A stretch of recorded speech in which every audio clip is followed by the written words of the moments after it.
थोड़ा बहुत जर्मन गाड़ी की फील आ रही है इसमें। गाड़ी थोड़ा फ्री होके चल रही है। अब मैं इसको माइल्ड में कर दूंगा तो हाँ, और हाई में कर दूंगा तो आपने देखा इसका मुझे जो हाई है ना बाकी गाड़ियों का लो जैसा फील हो रहा है। मेरे बेटे के पास वहाँ मॉडल एक्स था यूएस में, उसमें भी 1000 ग्लिचेस थे जो कि कभी कुछ होते ही रहते थे। उनको वो हाईलाइट नहीं करते थे। अगर मेरी जगह कोई 5.5 फीट का आदमी गाड़ी चला रहा होता तो आप ज़्यादा कंफर्टेबल हाँ, अगर 5.5 फीट का होता तो ये सीट आगे होती और मेरे लिए सफिशिएंट लेग रूम होता। तो करीब 400 किलो इन्होंने वेट यूज़ किया है गाड़ी को एनफोर्स करने के लिए कि अगर क्रैश वगैरह कुछ ऐसा हो तो आपको प्रोटेक्ट किया जा सके। नमस्कार दोस्तों, एक बार फिर से आप लोगों का स्वागत है। काफ़ी इंटरेस्टिंग गाड़ी है, बिल्कुल नई नवेली हाल फिलहाल में ही लॉन्च हुई है और आपके मन में बहुत ज़्यादा क्यूरियोसिटी थी जानने की वो गाड़ी चलती कैसे है, क्योंकि काफ़ी लोगों ने उसकी टेस्ट ड्राइव अभी नहीं ली है और साथ के साथ मैंने भी अभी तक नहीं ली है। आज चलाने का मौका मिल रहा है और thank you so much sir. ये है हमारे एमबी सिंह सर जिन्होंने हमें मौका दिया उस गाड़ी को चलाने का। You are most welcome. आपके मैं वीडियोस देखता रहता हूं। Thank you sir. गाड़ी के बारे में मैं आपको बता देता हूँ। गाड़ी है विनफास्ट VF6 और ये बेस वेरिएंट है, यानी कि अर्थ। अच्छी बात ये है गाड़ी का जो बैटरी पैक है वो है 59.6 किलोवाट आवर का। इसमें सनरूफ नहीं आती है। फीचर सारे मिलते हैं इस गाड़ी में। अगर आप साइड की तरफ देखेंगे अलॉय व्हील भी इसमें मिलते हैं, 360 डिग्री कैमरा भी मिलता है और कीमत है बहुत ही जबरदस्त 16,50,000 रुपए एक्स शोरूम। और सर ने बताया कि 60,000 रुपए इनके वापस भी करे विनफास्ट वालों ने। सर वो बताएंगे क्यों करे? कंपनी ने अनाउंस किया था कि 2028 जुलाई तक वो आपको चार्जिंग फ्री देगी। उनका अपनी एक कंपनी इंटरनेशनल लेवल पे वो कंपनी उन्होंने एक चार्जिंग की अलग बनाई, बट यहाँ क्योंकि उनका सेटअप नहीं हुआ तो उनको लगा कि अब जिन लोगों ने गाड़ियाँ खरीदनी शुरू की उन्होंने कहा हम चार्जिंग कैसे करेंगे। अच्छा। तो उन्होंने कहा कि हमारा भी नेटवर्क तैयार नहीं है तो हम इसको कॉम्पनसेट करने के लिए 60,000 VF6 पे और 75,000 VF7 पे आपको एक रिबेट दे सकते हैं जो कैश डाउन आपकी होगी। तो प्रैक्टिकली वो मुझे एक तरह से डिस्काउंट हो गया। बहुत अच्छी बात है। नई गाड़ी और 60,000 रुपये मिल गए। 60,000 रुपये में ये कितना कुछ चला लेंगे। वैसे सर चलाते हैं घर पे चार्ज करके गाड़ी। फास्ट चार्जिंग में चार्ज करा है कभी आपने? मैंने स्टैटिक का चार्जर यूज़ किया, वो भी सिर्फ 7.2 वाला। अच्छा। क्योंकि मुझे टॉपअप करना था। तब तक मेरा जो सोसाइटी में अपना जो कनेक्शन लगाना था मुझे वायरिंग करके वो तैयार नहीं था। तो मेरी सोसाइटी में DC फास्ट चार्जर भी लगा है और 7.2 वाला भी स्टैटिक का लगा है। तो 7.2 मैंने यूज़ किया था 1-2 बार। आपने ये गाड़ी आगरा से ली थी? हाँ, आगरा से ली। आगरा से लेकर ये आए, लगभग इन्होंने 200 किलोमीटर का ट्रिप इन्होंने पहले दिन ही कर दिया। बिल्कुल। कैसा एक्सपीरियंस था? अब मैं एक बात और बता देता हूँ, सर के पास होंडा सिटी अभी भी है और ये लगातार 2 होंडा सिटी चला चुके हैं। बिल्कुल। और लगभग 8 साल से होंडा सिटी चला रहे हैं। नहीं, होंडा सिटी चलाते हुए ज़्यादा टाइम हो गया। अच्छा। बट अभी जो होंडा सिटी है ये 8 साल से चला रहा हूँ। अच्छा, तो कैसी लगी आपको गाड़ी चलाने में? मुझे चलाने में ये गाड़ी हर तरह से अच्छी लगी। बहुत स्टेबल चलती है। इनफैक्ट मैंने इसको जब मैं लेके आ रहा था तो इसकी मैक्सिमम स्पीड टेस्ट करने की कोशिश की यमुना एक्सप्रेसवे पे, जो कि 150 पे भी आके रुक जाती है। अच्छा। 150 पे भी ये गाड़ी इतनी स्टेबल चल रही थी कि आपको बिल्कुल भी फील नहीं होता था कि 150 की स्पीड है। और आपको क्या लगता है अंदाजन ये कितनी चल सकती है एक फुल चार्ज पे? जैसे अगर आप चार्ज के लिए 100 से और आप 10% या 5% लाओ, वो नहीं किया मैंने, पर 50% तक चार्ज पे मैंने चला के उसके हिसाब से देखा तो 380-385 मेरे ख्याल से इसमें 380 की रियल रेंज सही है आपके साथ? कोई ग्लिच वगैरह तो नहीं आया अभी तक?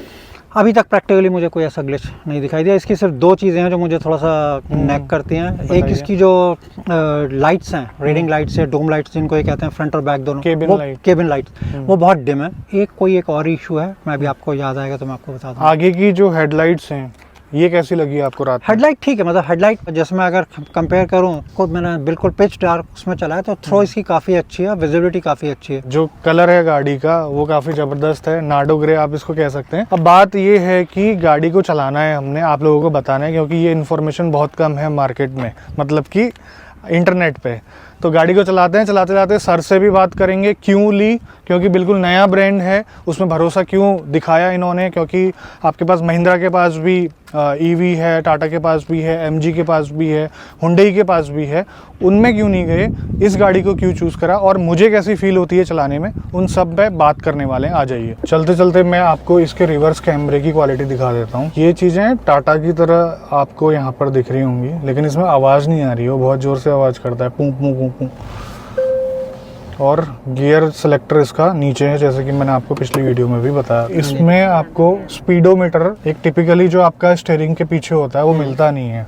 आप एडजस्ट हो चुके हैं, आपको सही लगता है ये चीजें? अगर इसमें सामने कुछ होता है 1 मीटर तो वो बहुत अच्छा होता है। हम बचपन से जब से गाड़ियाँ यहाँ पे चलाते हैं, कोई भी चलाता है, तो आप हमेशा सामने देखते हो सारी इन्फॉर्मेशन के लिए, और वो नहीं होती है तो वो आपको मिसिंग फैक्टर एक जरूर लगता है। और पहले दिन जब मैं इसको लेके आया था तो सर्टेनली बहुत खाली लग रहा था। सपोज एक्सप्रेस वे पे और थोड़ी गाड़ियां आपके आगे लगातार चल रही हैं और आप 80-90 किलोमीटर की स्पीड पे, तो अगर आप 2-3 सेकंड के लिए भी इधर व्यू करो और उधर थोड़ा सा फर्क पड़े तो आपको एक रिस्क रहता है। पिछली वीडियो में मैंने आपको बताया था कि थोड़ा सा स्पेस इशू है VF6 में। अब देखते हैं सर के पैर आ पा रहे हैं। देखिए मैं अभी देखिए, अगर मैं इस तरह से बैठूंगा, मेरी हाइट भी 6 फीट है। अच्छा। और आप भी लंबे हो तो आपने सीट काफी पीछे कर रखी है। तो अब ऐसे अगर बहुत देर बैठना हो कई घंटे तो सर्टेनली आप परेशान हो गए। तो मैं यूजुअली थोड़ा सा टिल्ट हो जाता हूँ इस तरह करके, कभी पीछे बैठने की आदत नहीं रही। जब मैंने गाड़ी देखी थी तो मुझे समझ में आ गया था कि हाँ, अगर कोई लंबा है और आगे चला भी कोई लंबा रहा है तो थोड़ी मुश्किल हो सकती है। अब देखिए, बेस वेरिएंट है ये, किसी भी एंगल से मुझे नहीं लग रहा है। चारों तरफ सॉफ्ट टच आपको देखने को मिल जाएगा। उसके बाद ये बड़ी सी 12.9 इंच की इंफोटेनमेंट सिस्टम, साथ के साथ स्टीयरिंग व्हील, और उसमें कुशन काफ़ी अच्छा है जो इसको रैप किया गया है जिस भी मटेरियल से, वो पकड़ने में काफ़ी अच्छा है। आपको आर्मरेस्ट मिल जाएगा अच्छे खासे कुशन के साथ। सीटें आगे पीछे हो जाती हैं इलेक्ट्रॉनिकली, और बहुत सारे फीचर इसमें आपको मिलते हैं, जैसे लिमिटर भी मिलता है, स्पीड लिमिटर, और क्रूज कंट्रोल भी मिलता है। तो ये किसी एंगल से मुझे बेस वेरिएंट नहीं लग रहा है। और गाड़ी के अंदर आप बैठोगे, 2 किलोमीटर चलाओगे ना, आपको फील हो जाएगा कि आपके जो पैसे हैं 16.5 लाख रुपए, वो वर्थ है। अब थोड़ा सा इसको और चलाकर देखते हैं। अभी जितना भी मैंने चलाया, फील काफ़ी अच्छी है। गाड़ी जैसा बिहेव कर रही है ना, मुझे ऐसा लग रहा है थोड़ा बहुत जर्मन गाड़ी की फील आ रही है इसमें। और जैसे छोटे मोटे सड़क में गड्ढे को ये जो सस्पेंशन टैकल कर रहे हैं, ऐसा फील करवा रहे हैं। अभी मैं इको मोड में चल रहा हूँ। इको मोड में भी एक्सेलरेशन काफ़ी अच्छा है। सर जो है घर से बैटरी 100% करके लाए थे, और थोड़ा सा अभी मैंने चलाया इसको, 94% से मैं चला रहा हूँ, और गाड़ी थोड़ी देर स्टार्ट भी रही। तो अभी टोटल गाड़ी चल चुकी है 22 किलोमीटर, और 92% बैटरी यहाँ पर बची है। अब देखिए, सर ने बिल्कुल सही कहा था, डिस्ट्रैक्ट होना पड़ रहा है।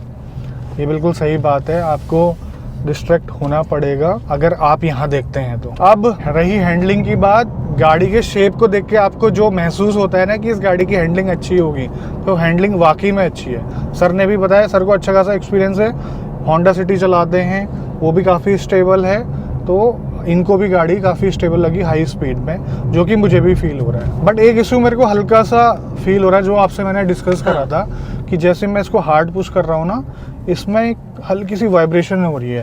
मैंने सर को बोला था कि आप एक बार इसको दिखा लें सर्विस सेंटर में, हो सकता है कि कुछ इशू हो, या फिर इस गाड़ी का नेचर हो, इस मोटर का, इस पावर ट्रेन का ही नेचर हो वो। बट उसके अलावा बहुत बढ़िया, और साथ के साथ साइलेंट है, रोड नॉइज एज सच कुछ आ नहीं रही है। स्टीयरिंग में भी ठीक ठाक वेट आ जाता है, जबकि मैं अभी इको मोड में हूँ। अब जैसे मैं मोड बढ़ाऊँगा, यहाँ से इसके मोड चेंज होते हैं, इसको मैं हल्का सा प्रेस करूँगा, ये गाड़ी यहाँ पर नॉर्मल में आ गई। हाँ, अब अभी जो है वाइब्रेशन थोड़ा सा ज़्यादा फील हो रही है। आपको पीछे फील हो रही है फ्लोर पे? नहीं, अभी तो मुझे पीछे, अभी जैसे मैं हार्ड पुश करोगे तो मैं देख, हमने स्पोर्ट्स में जब किया था लास्ट टाइम, उस टाइम मुझे, मैं आगे बैठा था, उस टाइम फील हुआ था। आपको पीछे कैसा महसूस हो रहा है? कुछ बॉडी रोल या फिर उस टाइप की कुछ, जैसे मैं तेज स्पीड में टर्न ले रहा हूँ? उतना तो नहीं हो रहा। मैंने और गाड़ियाँ जब टेस्ट ड्राइव कर रहा था मैं ईवीज, तो 1-2 गाड़ियाँ थी जिनमें बॉडी रोल बहुत ज़्यादा था, और मेरा रिजेक्ट करने का it was one of the main reasons. जैसा आप बता रहे थे कि मैंने इंटरनेट में काफ़ी रिव्यूज़ पढ़े, काफ़ी नेगेटिव थे दूसरी कंट्रीज़ में, तो उसके बाद कैसा भरोसा कैसे बना आपका इस ब्रांड में? बेसिकली ये कंपनी 2017 में आई थी, और पहले इन्होंने जर्मन टेक्नोलॉजी लेके, जर्मन का कुछ लेके इन्होंने आइस वाले व्हीकल शुरू किए थे। बट 2021 में इन्होंने ईवीज शुरू की, और VF8 और VF9 इन्होंने लॉन्च की, जो अमेरिका में भी इन्होंने बेची। वहाँ बहुत नेगेटिव रिव्यूज़ आए, और मेरा अपना, मैं US काफ़ी जाता रहता हूँ, तो मेरा और US के लोगों की साइकी थोड़ी समझ में आती है। तो वो बेसिकली अमेरिकन चीज़ों को बहुत प्रमोट करते हैं, और जर्मन या जो जापानीज़ हैं उनको भी एक्सेप्ट कर लिया है। बट अगर एक वियतनाम की कोई कंपनी है और उसमें हल्का सा भी ग्लिच है तो उसको बहुत हाईलाइट किया उन लोगों ने। जबकि आप टेस्ला देखो, जो कि ईवीज में अभी तक का एक मास्टरपीस जिसको माना जाता था, उसके अंदर भी मेरे बेटे के पास वहाँ मॉडल एक्स था यूएस में, उसमें भी 1000 ग्लिचेस थे जो कि कभी कुछ होते ही रहते थे, उनको वो हाईलाइट नहीं करते थे। तो एक तो मुझे समझ में आया कि इन्होंने छोटी छोटी चीज़ों को बहुत हाईलाइट किया। उसके बाद मैंने यूरोपियन मार्केट की रिसर्च करनी शुरू की, वहाँ की फोरम्स पढ़नी शुरू की, वहाँ के रिव्यूज़ देखने शुरू किए, वहाँ इतनी नेगेटिविटी नहीं थी। अब फिर मैंने ये भी देखा कि VF 8 और 9 के बाद उन्होंने VF 5 जो वियतनाम में बेचते हैं, जो बहुत टैक्सीज में चलती है, VF 3 भी उनकी आई, फिर यहाँ ये VF 6 VF 7 international European market में सब जगह है। मैंने ये देखा कि अगर कोई कंपनी इतना लंबा चौड़ा इन्वेस्टमेंट कर रही है तो ये जो टीथिंग इश्यूज हैं ये प्रोबेबली आयरन आउट उन्होंने किए होंगे। जो रिस्क है मिटिगेट करने के लिए मैं जितनी चीज़ें समझ सकता था वो मैंने करके देखा, और फिर वैल्यू देखी इस गाड़ी की। वियतनाम में जिस प्राइस पे कार बेच रहे हैं ये मॉडल, उससे 30% डिस्काउंट पे ये इंडिया में बेच रहे हैं। इंडिया में आपको 3 साल की फ्री सर्विस दे रहे हैं, 3 साल का इन्होंने चार्जिंग कमिट किया, फ्री कमिट, जिसकी वजह से इन्होंने कैश डिस्काउंट दिया क्योंकि इनका सेटअप तैयार नहीं हुआ था।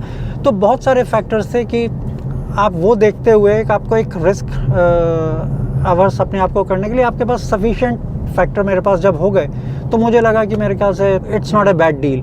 जो फीचर्स इस गाड़ी के बेस मॉडल में मिल रहे हैं वो, और अगर आप बाकी ब्रांड्स देखेंगे तो उनके मैक्सिमम चीज़ें उनके हाई एंड मॉडल्स में मिलती हैं और उस प्राइस पॉइंट पे भी नहीं आती हैं। तो ये बेसिकली जो आप देखते हो कि रिस्क टू रिवॉर्ड क्या है, रिस्क टू रिवॉर्ड रेशियो क्या है, तो मुझे फेवरेबल लगा और इसलिए मैंने डिसाइड किया कि I must go for it. अब देखिए इसमें मुझे किस चीज़ की कमी लग रही है, एक ADAS लेवल 2 की, जो कि मैं EV पे पसंद नहीं करता। उसका मैं सॉलिड रीजन बताता हूँ। मान लो आप क्रूज़ कर रहे हो हाईवे पे 80 की स्पीड में, कोई गाड़ी आई आपके आगे, वो अपने आप स्लो हो जाएगा। उसके बाद जो एक्सेलरेशन होता है वो इतना सडन होता है कि जो आप अगर मान के चल रहे हो कि मुझे 300 किलोमीटर गाड़ी चलानी है, अगर आप एडेप्टिव क्रूज़ कंट्रोल के भरोसे रहोगे तो थोड़ा कम आएगा। अगर आप अपने पैरों से गाड़ी को संभालते हैं तो आप तरीके से चलाओगे, अपने हिसाब से चलाओगे, जो आपने कैलकुलेशन करी है उसके अकॉर्डिंग ही आप गाड़ी चलाओगे। ये सब चीज़ें, इंटरप्शन बहुत ज़्यादा होता है, तब गुस्सा भी बहुत आता है कि यार ये कैसा क्रूज़ कंट्रोल है, हाईवे पे मैं रिलैक्स होने के लिए चला रहा हूँ, ये कुछ भी देख के आगे स्लो कर दे रहा है। हालांकि ऐसा नहीं, मैं ये नहीं कह रहा हूँ कि वो होना नहीं चाहिए, बट EV में थोड़ा सा परेशान करता है। मैं पहले ADAS 2 के लिए कीन था और मैं इसके नेक्स्ट वेरिएंट में जाना चाहता था, बट मेरे बेटे ने टेस्ला भी चलाई, मेरे दूसरा जो छोटा बेटा है उसने भी ये गाड़ियाँ काफ़ी चलाई हैं, तो उन्होंने कहा कि अभी ये परफेक्ट नहीं हुए हैं और बहुत सारे इश्यूज हैं जो आपको इसमें तंग करेंगे। 587 किलोमीटर ये गाड़ी चल चुकी है, हम लोग इशू की बात कर रहे हैं। आज तक आपने कोई इशू इसमें नोटिस करा? नहीं, मुझे ड्राइव में अभी तक कोई ऐसा इशू नहीं नज़र आया कि जिसके लिए मैं कंप्लेंट करूं। अभी इंफोटेनमेंट सिस्टम से रिलेटेड, कनेक्टिविटी से रिलेटेड कोई इशू नहीं, इंफोटेनमेंट इसमें भी कोई ग्लिच नहीं है, सब कुछ एज एक्सपेक्टेड परफॉर्म कर रहा है अभी तक तो। अब चलते हैं हम यहाँ से स्पोर्ट्स मोड में। 3 मोड इसमें आते हैं, इको, नॉर्मल और स्पोर्ट्स मोड। अभी मैंने इसका लगा दिया है, अब देखते हैं। आपको फील हुआ होगा फ्लोर में हल्का सा पावर डिलीवरी अच्छी है, पर अभी इस टाइम बिल्कुल ठीक है। अभी जैसे जो वाइब्रेशन थी, हाँ। अभी जब आपने देखा होगा, मतलब मुझे अभी बाद में नहीं फील हुई, हाँ, वो थोड़ा सा जब हार्ड एक्सेलरेशन, हाँ, बस उस टाइम फील हुई थी, स्पीड गेन करते हुए। बिल्कुल। इसकी मोटर 175 PS डिलीवर करती है, जो कि काफ़ी ज़्यादा है। ठीक है, आप इस गाड़ी को अंडर पावर कभी भी फील कर नहीं सकते। EV अगर 100 PS की भी हो तो आपको अच्छी पावर डिलीवरी देगी, क्योंकि 0 से वो 100% टॉर्क के साथ चलती है। 250 Nm का इसमें टॉर्क है, तो पावर की कोई दिक्कत नहीं है। सर आपने विंडसर क्यों नहीं ली? मतलब आसपास बजट है गाड़ी का। नहीं, मैंने विंडसर टेस्ट ड्राइव की, हाँ, तो एक तो उसके ऑल ब्लैक इंटीरियर्स थे, वो मुझे बिल्कुल पसंद नहीं आए, और जब वो ड्राइव की तो उसमें बॉडी रोल और उसके सस्पेंशंस काफ़ी स्टिफ थे, तो इसलिए मैंने उस गाड़ी को सबसे पहले उसी की टेस्ट ड्राइव ली थी। उसके बाद महिंद्रा और बाकी कुछ और गाड़ियाँ भी देखी थी, पर ये गाड़ी चलाने में इसका सस्पेंशन बहुत ही अच्छा है। मैंने जितनी गाड़ियाँ अभी तक EV में ट्राई की हैं, this is one of the best suspension I have driven. और ये चीज़ मुझे भी फील हो रही है कि सस्पेंशन इसके अच्छे हैं वाकई में, चाहे आप हाई स्पीड में इसको चलाइए या ख़राब सड़क में इसको चलाइए। मतलब एक प्रॉपर बैलेंस है, राइड क्वालिटी प्लस स्टेबिलिटी का। 16.5 लाख में क्या लोगे वाली बात है। मतलब अभी का सिनारियो देखें हम, इंडिया में जो भी ईवी बिक रही है उसके हिसाब से, और जो ये फील करवा रही है, प्लस जिस पैसे में आपको ये सारी चीज़ें मिल रही है, तो बहुत सही है। जिस हिसाब से मैं गाड़ी चला रहा हूँ उस हिसाब से मुझे लगता है कि ये 3-3.5 किलोमीटर 1% में ये चल जा रही है स्पोर्ट्स मोड में। जब गाड़ी स्टार्ट होती है आपकी, तो जो मोड आपने लगाया होता है उसी पर स्टार्ट होती है या फिर रीसेट हो जाता है जैसे नॉर्मल मोड? मैंने रवि जी ये नोटिस नहीं किया, पर अच्छा। मैं जनरली जब अभी मैं हाईवेज पे नहीं हूँ तो मैं इको मोड यूज़ करता हूँ, तो वो हमेशा इको मोड मिलता है मुझे। अच्छा। मैंने कभी नोटिस नहीं किया कि अगर मैंने किसी और मोड में छोड़ा हो और स्टार्ट किया हो तो क्या है, मतलब मुझे इस चीज़ का भी एक्सपीरियंस नहीं है, मैंने कभी नोटिस नहीं किया। अच्छा, एक और चीज़ पूछना चाहूँगा आपसे कि जैसे कि इसमें वारंटी 7 साल और आपका 1,60,000 किलोमीटर और 7 साल ये कार की वारंटी है, और बैटरी की 10 साल और 2 लाख किलोमीटर। तो आप लाइफ टाइम बैटरी वाली गाड़ियों की तरफ नहीं गए? मैं ये मानता हूँ कि अगर आपकी बैटरी 8 साल या 10 साल आपको तंग नहीं कर रही और आपने ढंग से मेंटेन किया है, तो प्रोबेबली वो बाकी टाइम में भी शायद नहीं करेगी। बाकी गाड़ियों के बारे में मैंने पढ़ा है, जो बैटरी जो रिसर्च कर रहे हैं, जो लोग मैन्युफैक्चर करते हैं, वो ये कहते हैं कि ये बैटरी 25 साल भी आराम से चल सकती हैं। तो 15, अब सिर्फ 15 साल के लिए और 10 साल के लिए अगर मैं एक दूसरी गाड़ी पे चला जाता और मुझे जो इसमें कंफर्ट लेवल या जो मुझे चीज़ें यहाँ मिल रही हैं जो कि मैं रोज़ यूज़ कर रहा हूँ, और वो 5 साल बैटरी लाइफ अगर मैं मान के चलूँ कि 10 साल में बैटरी बिल्कुल मुझे चेंज करनी पड़ जाएगी और वो 15 साल चलती, तो प्रोबेबली जो 2-4 लाख रुपए का फ़र्क अगर बैटरी कॉस्ट में उसमें आता, तो प्रोबेबली मैं बहुत सारी चीज़ें लूज़ भी तो करता जो उन गाड़ी में मुझे नहीं मिलता। अभी आप इस गाड़ी को आगरा से लेकर आए खरीद के, अब सर्विस का क्या प्लान है? जिनके पास आगरा डीलरशिप है उनके पास ही नोएडा डीलरशिप है। अच्छा। नोएडा डीलरशिप का आज वहाँ पे नोएडा में वो लोग आए हुए हैं टेस्ट ड्राइव वगैरह के लिए, तो प्रॉब्ली इस मंथ एंड तक उनका पूरा जो शोरूम और सर्विस सेंटर है वो फंक्शनल हो जाएगा। अदरवाइज दिल्ली नियरेस्ट है, जो दिल्ली में डीलरशिप है, अभी सर्विस सेंटर वहाँ पे है। देखिए, जब भी आप कोई नई चीज़, किसी ऐसी नई कंपनी जो आके इंफ्रास्ट्रक्चर क्रिएट कर रही है, तो ये थोड़े से इश्यूज हैं। अब मान लीजिए मुझे नोएडा की जगह अगर कभी एक बार दिल्ली भी जाना पड़े, अभी तो पहली सर्विस शायद 1,000 किलोमीटर है, उसके बाद फिर 10,000 किलोमीटर पे, तो कभी आपको अगर 2-4 महीने में एक बार 20-30 किलोमीटर एक्स्ट्रा जाना भी पड़ा, तो I won't mind it, because NCR में जब आप रहते हो तो ये 10-20-30 किलोमीटर का फ़र्क पड़ता नहीं है। तो धीरे धीरे करके चीज़ें बेटर होंगी, और एक बार अगर ये बिकनी शुरू हो गई तो आई एम प्रीटी श्योर कि बहुत सारी कंपनीज को अपनी प्राइसेस रीएडजस्ट करनी पड़ेंगी, रीअलाइन करनी पड़ेंगी इस कंपनी के हिसाब से। यही चीज़ आपका लॉन्ग टर्म प्लान होगा इस गाड़ी के साथ? देखिए, मैं कोई भी गाड़ी इस हिसाब से नहीं लेता जैसे बहुत लोग करते हैं कि हर 3 साल में उनको गाड़ी बदलनी होती है। मेरे लिए अगर कोई भी गाड़ी है तो कम से कम 10 साल का मैं व्यू लेके चलता हूँ कि 10 साल तक ये गाड़ी अपने साथ रहनी चाहिए। अगर मेरी जगह कोई 5.5 फीट का आदमी गाड़ी चला रहा होता तो आप ज्यादा कंफर्टेबल होते? अगर 5.5 फीट का होता तो ये सीट आगे होती और मेरे लिए सफिशिएंट लेग रूम होता। ये गाड़ी ना दिखने में काफी अच्छी लगती है, काफी प्रोपोर्शनल है, ये टायर साइज भी अच्छा है गाड़ी का। एग्जैक्टली है ना, अलॉय व्हील का डिजाइन भी ठीक ठाक है, और क्या चाहिए, मतलब दिखने की भी अच्छी हो गाड़ी, वैल्यू भी आपको अच्छी मिल रही है, चलाने में भी सही लग रही है, फीचर्स भी ऑलमोस्ट सारे मिल जाते हैं। तो दूसरा अच्छी चीज ये है कि इसमें वो नहीं है स्काई रूफ। हाँ, मतलब जो पंगे थे सेफ्टी वाले और दूसरे गर्मी वाले वो दोनों खत्म हो गए। मटेरियल क्वालिटी में कोई इशू नहीं है, बहुत सही है। अभी सर घर पे चार्जर लगवा दिया है इन्होंने, या फिर जो गाड़ी के साथ चार्जर आता है उसी पे नहीं, मैंने जो मुझे 3.5 किलोवाट का पोर्टेबल चार्जर मिला था, मैं उसी को यूज़ कर रहा हूँ। आप तो, सॉकेट में लगाते हैं? हाँ, मैं 15 एम्पेयर 16 एम्पेयर वाले सॉकेट में लगाता हूँ। सर बता रहे हैं हेडलाइट भी सही है, आपको कुछ करवाने की जरूरत नहीं है। प्रोजेक्टर लैंप्स हैं और पिच डार्क में काफ़ी लंबी थ्रो है, तो आपको विजिबिलिटी का इशू मुझे नहीं दिखाई दिया कि कोई भी इशू है। सिर्फ फॉग लैंप्स इसमें नहीं है। एनसीआर में यहाँ पे फॉग बहुत होता है और इसकी जो लाइट है वो वाइट लाइट है, तो फॉग लाइट अगर होती तो वो सर्टेनली फॉग में बेटर होता है। ये वाइट लाइट है, कैसा परफॉर्म करेंगी ये अभी जाड़े शुरू होंगे तो पता चल जाएगा, but I am little sceptical कि फॉग लाइट होनी चाहिए। अब रही रेंज टेस्ट की बात, गाड़ी मिली तो अच्छे से रेंज टेस्ट करेंगे। सर के हिसाब से 380 किलोमीटर चल जाती है, और जो कि सही है 59 किलोवाट आवर की बैटरी के हिसाब से, जो मतलब आपको पावर भी ठीक ठाक मिल रही है, और गाड़ी का वेट भी अच्छा है, मतलब ज़्यादा है। अगर हम ये बाकी गाड़ियों से काफ़ी बल्कि है रवि जी। इस वेरिएंट का वेट 1900 शायद 60 या 65 किलो है। अच्छा। और जो दूसरा वेरिएंट है उसमें शायद इससे 50 किलो और ज़्यादा है। तो अगर आप टाटा नेक्सन वगैरह देखो, वो 1400 किलो की गाड़ियाँ हैं, तो उनसे वेट बहुत ज़्यादा है। तो मैंने कहीं एक पोस्ट देखा था, तो वो पूरा उन्होंने उसमें बाइफरकेट किया हुआ है कि किस चीज़ में इसका कितना वेट गया है। अच्छा। तो उसमें उन्होंने, मेरे पास मैसेज है, मैं आपको फॉरवर्ड कर दूंगा। तो करीब 400 किलो इन्होंने वेट यूज़ किया है गाड़ी को एनफोर्स करने के लिए कि अगर क्रैश वगैरह कुछ ऐसा हो तो आपको प्रोटेक्ट किया जा सके। अच्छा, ये बताइए, जो आप बता रहे हैं कि 380 किलोमीटर ही चल जाएगी, उसमें गाड़ी किस स्पीड में चलनी चाहिए हाईवे पे? देखिए, हाईवेज़ पे जब मैं आगरा से लेके आया था तो करीब 100 के आसपास की स्पीड थी मेरी। यहाँ जो लोकल जब आप उसमें होते हो तो मैं यूजुअली 80 के आसपास चलाता हूँ, और अनलेस आप ट्रैफिक। फर्स्ट इम्प्रेशन अच्छा है गाड़ी का। गाड़ी अभी ज़्यादा चली नहीं है। अभी हम सर से यही पूछ पा रहे हैं कि आपको कैसी लगी गाड़ी और कितना एवरेज ये अभी निकाल रही है। बाकी सर्विस एक्सपीरियंस और बाकी अगर फ्यूचर में कोई प्रॉब्लम आती है, मैं ये चाहता हूँ कि ना ही आए। अगर आती है तो हम डिस्कस करते रहेंगे, आपको बताते रहेंगे। जब सर थोड़ा चला लेंगे गाड़ी 10-1 हज़ार के आसपास, तो फिर से सर का ओनरशिप एक्सपीरियंस लेंगे कि अब क्या है, पावर डिलीवरी हो या फील हो गाड़ी का, वो काफ़ी अच्छा है। जो ग्लास एरिया है साइड में वो थोड़ा सा छोटा है, और उसका बेनिफिट है ये भी है कि आपको ज़्यादा गर्मी महसूस नहीं होगी, या फिर एसी को कम काम करना पड़ेगा। थोड़ा सा क्लोस्ट्रोफोबिक फील हो सकता है पीछे वाली सीट में। पीछे के ग्लास थोड़े से और छोटे हैं, वो डिपेंड करता है कि आपकी आदत कैसी है, कैसे गाड़ी में बैठने की है। वाइपर का थ्रो भी काफ़ी अच्छा है,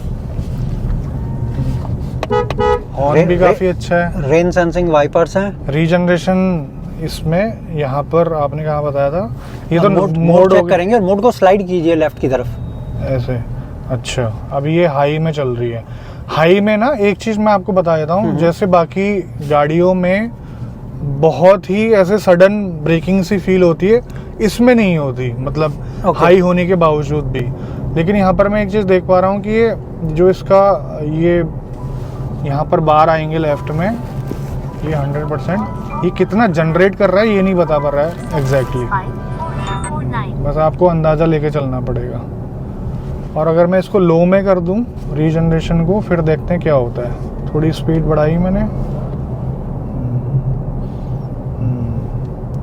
गाड़ी थोड़ा फ्री होके चल रही है। अब मैं इसको माइल्ड में कर दूंगा तो, हाँ, और हाई में कर दूंगा तो आपने देखा इसका मुझे जो हाई है ना बाकी गाड़ियों का लो जैसा फील हो रहा है।